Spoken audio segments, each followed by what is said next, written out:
messieurs. Bonjour à toutes et à tous, que vous soyez d'ici ou d'ailleurs, de la première, deuxième ou troisième génération, de passage dans le quartier, en vacances à Paris, en exil ou sans papier.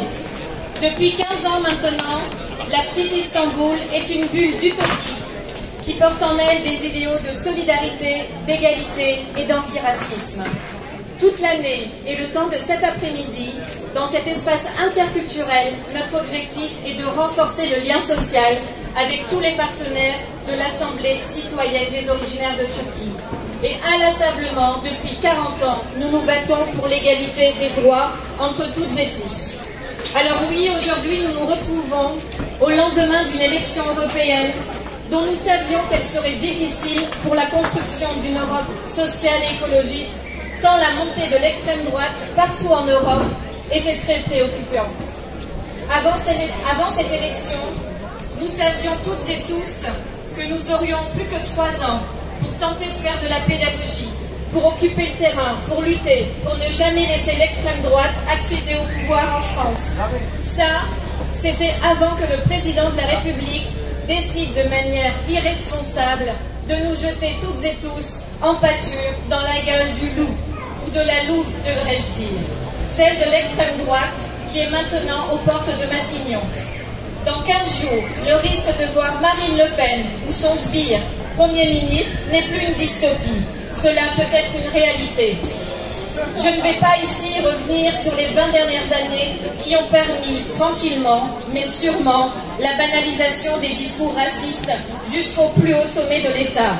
Je ne reviendrai pas non plus sur les trahisons d'une certaine gauche qui a validé la déchéance de nationalité comme une option valable pour nous, les enfants héritiers et héritières de l'immigration.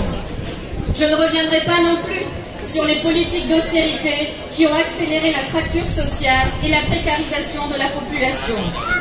Je ne reviendrai pas sur tout ce qui a permis d'alimenter les enjeux identitaires, de trouver des boucs émissaires et des responsables au mot de la société française plutôt que de répondre à la crise sociale.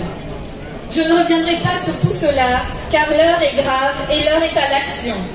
Au niveau européen, au Parlement français, dans les collectivités locales, nous savons de quoi est capable le Front National. Oui, le Front National, car il n'a pas changé. Le package a changé. Il maîtrise parfaitement les réseaux sociaux, mais le projet est le même depuis 20 ans. Rien de nouveau sous la bannière de l'obscurantisme. Il y a aujourd'hui, oui, un vrai vote d'adhésion aux idées d'une partie de la population en direction de l'extrême droite. Nous devons demain continuer à faire de la pédagogie pour démontrer la supercherie. Celles et ceux qui ont contribué à leur banalisation devront prendre leurs responsabilités et rendre des comptes. Il y a, oui, de la colère légitime face aux promesses électorales non tenues. Oui, notre refus de ne pas servir encore une fois de variable d'ajustement aux petits arrangements politiques est légitime. Oui, 3 fois oui. Les féministes, les enfants de l'immigration, les classes populaires, le savons. Mais là, nous devons agir et faire bloc, toutes et tous ensemble. 89 députés du Front National sont déjà au Parlement. Si nous ne voulons pas qu'il soit demain 200, le 30 et le 7 juillet, nous devrons faire la différence. La question qui se posera à nous demain, le 8 juillet, comment continuons-nous à faire le vivre ensemble? Nous, à la COR, nous défendons un idéal de liberté, qui n'est pas qu'un principe, mais bien une réalité. Nous défendons des espaces où l'égalité est réelle, l'égalité entre toutes et tous, sans se voir discriminé en raison de son sexe, de son orientation sexuelle, de son appartenance réelle ou supposée, à une ethnie ou à une religion. Notre association L'Accord défend l'égalité entre les femmes et les hommes. Hier, aujourd'hui et demain plus encore, car non, le patriarcat n'est pas mort, il n'a pas rendu son dernier souffle et Marine Le Pen nous le fera rappeler. Notre association défend les droits humains, partout, tout le temps, car nos indignations et nos revendications ne connaissent pas de frontières. Et nous dénonçons tous les coups de canif au pacte social en France, tout comme nous le dénonçons le régime islamo-nationaliste turc qui n'en finit pas de noyer les principes les plus élémentaires de la démocratie et de la dignité. Alors à celles et ceux qui peuvent et qui ont le privilège de hiérarchiser la violation des droits humains sur leur globe, Nous leur répondons, ce sera sans nous, car nos valeurs ne sont ni à géométrie, ni à géographie variable.